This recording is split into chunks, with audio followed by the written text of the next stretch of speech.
They mocked him, but he never spoke. The room is loud with cruelty. Hands shove him forward. A robe once worn in mockery is pulled tighter around his shoulders. Thorns press into skin already torn open. Blood traces slow, deliberate paths down. His face, catching in his beard. The soldiers laugh.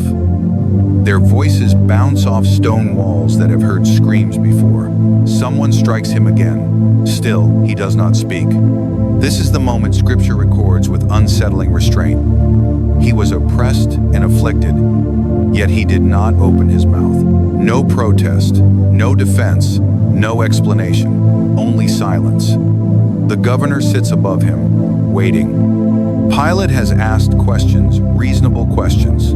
Are you a king? Do you hear these accusations? Do you have nothing to say for yourself? But the silence remains. Not empty, not weak. Heavy, it unsettles everyone in the room. Because silence like this is not what power usually sounds like. It has been Dado and Mindy. Earlier that morning, the city had already begun to move. Jerusalem is awake before dawn, stirred by rumor and urgency. The trial is rushed. Witnesses contradict themselves. Accusations pile up, none of them clean. Jesus stands bound. His hands once lifted to heal are restrained. His body once welcomed into homes is now treated as a threat. The leaders speak quickly, sharply, as if speed might replace truth. Pilate listens. He shifts. He studies the man in front of him. This is not what a rebel looks like. And yet, the charges continue. The crowd grows restless. Voices overlap. Demands rise. Crucify him. Pilate turns again toward Jesus. He waits. Nothing. If you've stayed with this silence so far, pause here.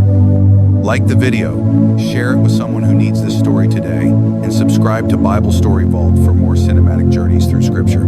The silence does not break. There must passes. Scripture tells us Pilate was amazed, not angered, not merely confused, amazed.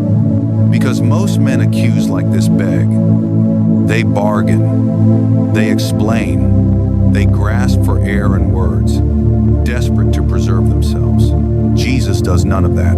Isaiah saw this centuries earlier. Like a lamb that is led to the slaughter, and like a sheep that before its shearers is silent, so he did not open his mouth.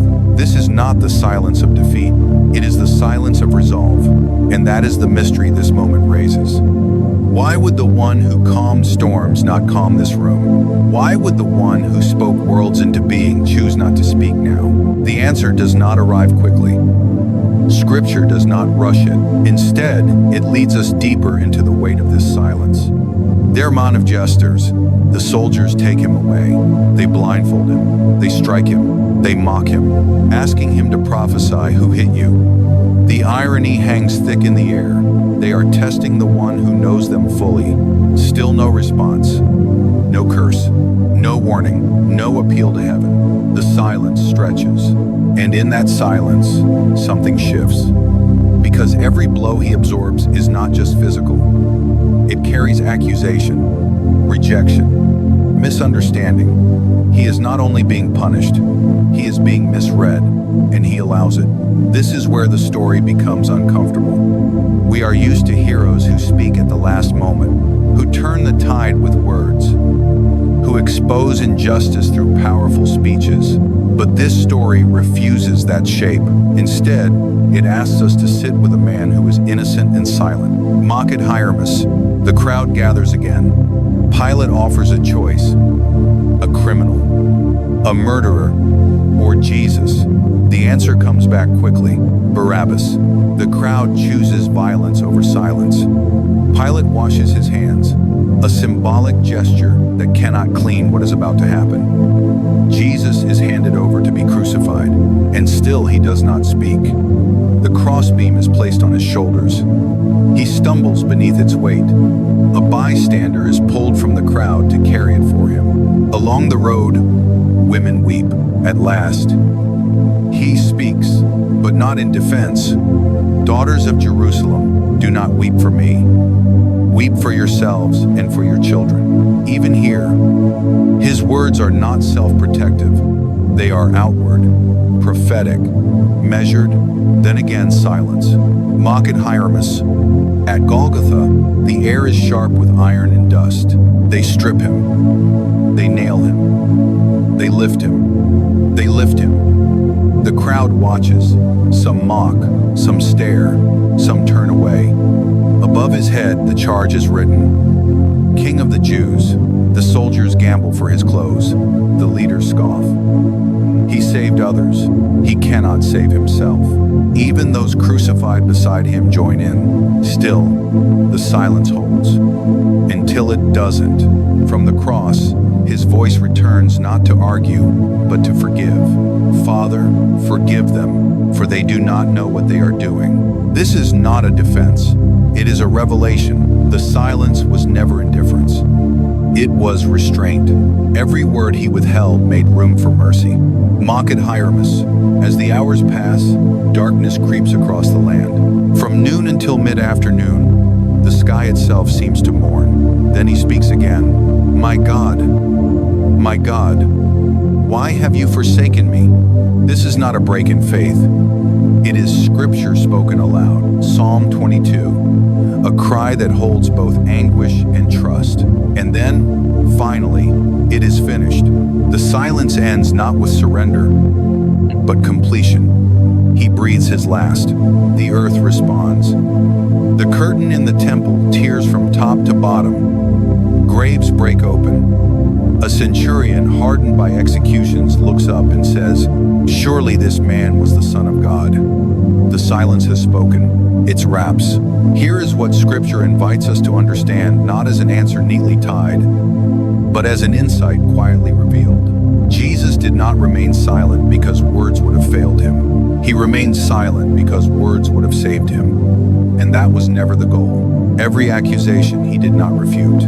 Every insult he did not return. Every moment he did not defend himself was a step toward the cross he had already chosen. This was obedience, not helplessness. John's gospel reminds us, "No one takes my life from me. I lay it down of my own accord." The silence was voluntary, intentional, redemptive. Its wraps. The story does not end at the cross, but it must pass through it quietly. Joseph of Arimathea asked for the body. The tomb is sealed. The stone is rolled into place. He who spoke light into darkness now lies in darkness himself.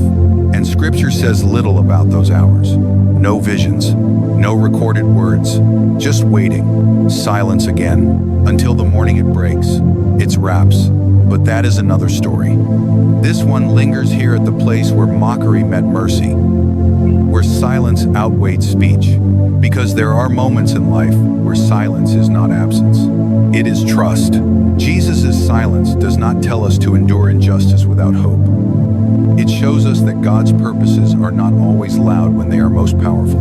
Sometimes redemption advances quietly. Sometimes the strongest response is restraint. Sometimes love speaks loudest by not speaking at all. If you are listening from a place of accusation, where you feel misunderstood, misjudged, or unheard, this story does not rush to resolve that pain. It sits with it. It reminds us that the God who chose silence knows what it is to be unheard. And that silence, in his hands, was never wasted. The mockery ended. The cross stood. The tomb held briefly, but the silence carried the weight of salvation. Subscribe to Bible Story Vault for more cinematic journeys through Scripture, where ancient moments breathe again, and quiet truths find their voice.